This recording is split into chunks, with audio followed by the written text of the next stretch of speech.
Did you know you can take a blurry, low-res photo and turn it into a sharp 32K pixel image with realistic texture, clean hair details, and crisp edges? It works on old photos, low-quality shots, and even AI-generated images, so they're actually good enough to print.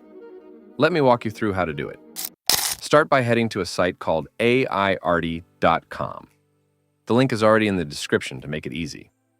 Once you're on the page, you'll notice three main tools: image matting, video enhancer, and image enhancer.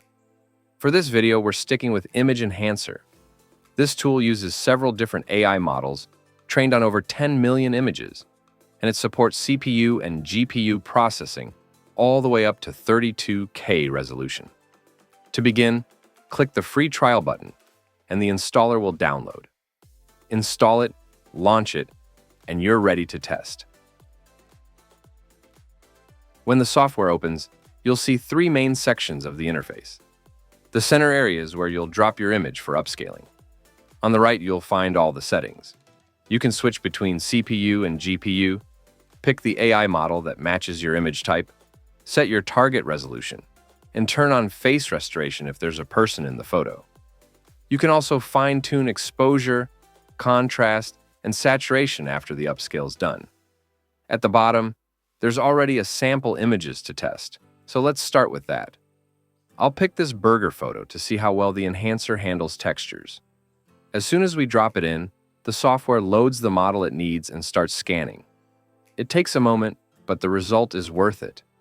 The details get sharper, the textures pop, and even tiny elements look clean. Now let's try a real portrait for a better comparison. I'm loading a photo from my system, so you can see how it handles faces. After processing, the difference is clear. The skin texture, the hair strands, the overall clarity, everything looks much more refined without looking fake or over-edited. Once you're happy with the result, head to the export panel. Choose where you want to save the file, pick your export format, and hit Single Export. And if you're working with a whole folder of images, the software can batch export as well. That's the full walkthrough. Give it a try using the link in the description. And if this helped you, drop a like before you head out. Thanks for watching.